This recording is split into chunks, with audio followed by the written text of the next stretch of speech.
you have more growth. I mean, you guys got to look at the muscle groups too. I mean, you look at your quads, your glutes, your back, the large muscle groups. Okay, yeah, if you're gonna go do deadlift, squats, you're gonna move some big weight. Bicep, I mean, it's only meant to move a certain amount of weight. You know, if you're gonna try and move huge poundages like you would when you train your back, your legs, it would stand to reason you're gonna have a problem. It's just you're trying to make it do something it's not built to do. I mean, I wouldn't try and make a power movement out of something that's not a power movement. You know, even if you're doing a basic movement like a barbell curl, it's still to some degree an isolation movement. It's not like a deadlift, or you're trying to hit your biceps. You put on so much weight, you end up training your forearms, your shoulders, your back. You know, so. Genetically, I always had a larger, peak. Genetically, I always had a larger peak than the rest of, my body. So I was wondering, what's a good way to bring out the lower portion of your bicep? Yeah, well, actually, the opposite of what he's doing.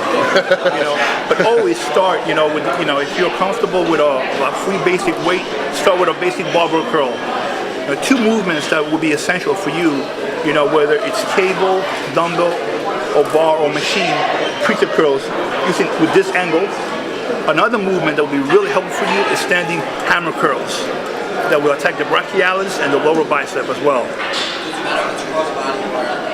That's another thing. It's do whatever's comfortable for you, because what's comfortable for you and where you feel the most, the next person may not feel it that way. They have to do it their own way.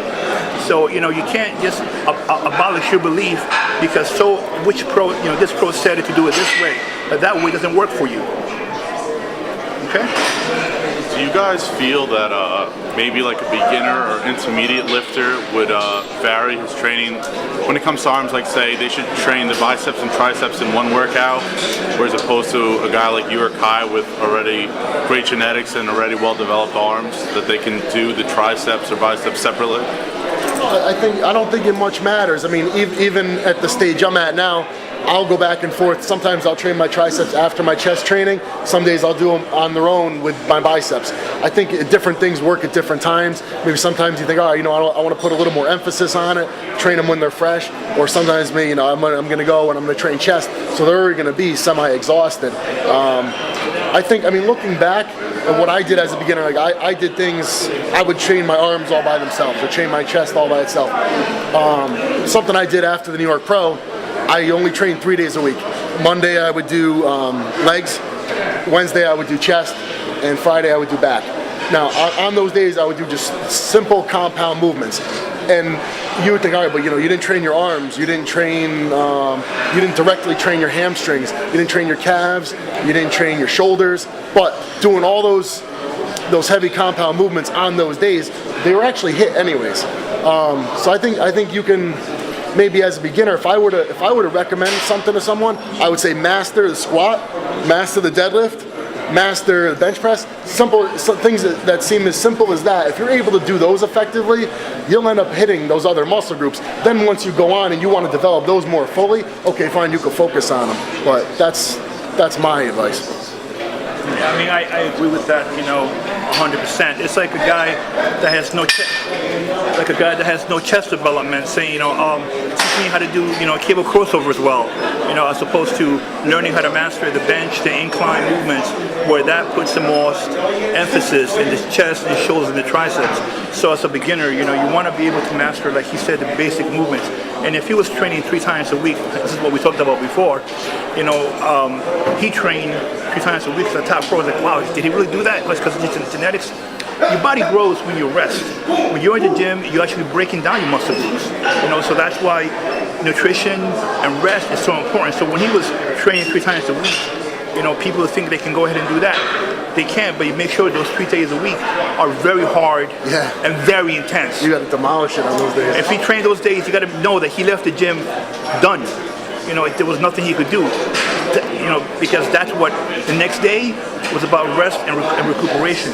That's the only way he's able to do that and feel good about what he did. How long did you do that? I did that for about 8 weeks, and it worked really well. I mean, I grew, I got tighter, I felt fuller. I'm thinking about actually going back to it for a little bit. Forearms. Yeah, when you have good forearms. I think good. Honestly, I think a lot of it comes from heavy back training. I mean, you can. What's that? Heavy back training. Yeah. I mean, you can work them directly. With dumbbells, barbell, and if they're a weak point or something where maybe you don't have a strong grip, it's definitely a good idea to do that. But I think if with all those heavy back movements, if you're not using straps, you're doing heavy, cable rows, heavy barbell rows, heavy deadlifts, that's all grip strength. Chances are on a deadlift, your grip's going to give out before most other stuff. So if you can execute those movements, heavy weight, your forearms are going to grow. Do you recommend getting rid of straps then? Not entirely. I mean, if it's going to be the difference, I mean, on back day, your goal is to train your back.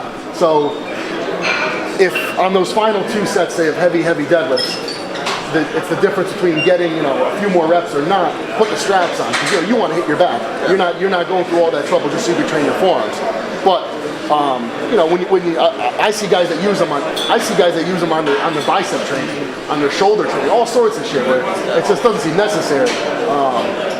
I would use them only when it's the difference between having an effective set or not. And one more thing about forearm training.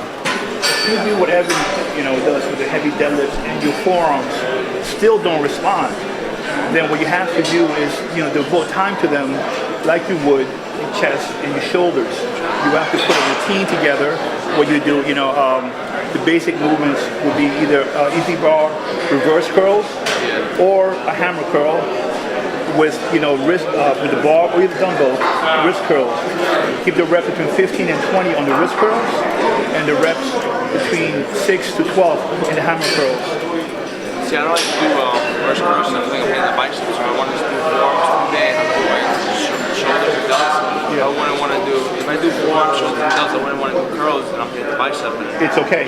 This movement is not going to do much for the development. You need to put some weight and really get a contraction. In the beginning, I did the same thing, but they never responded. It's about getting the weight and getting that contraction and then finish off with wrist curls. If you want to finish off a few sets this way, it's fine. But don't think that that's going to give you the thickness. It's not going to happen. Thank you.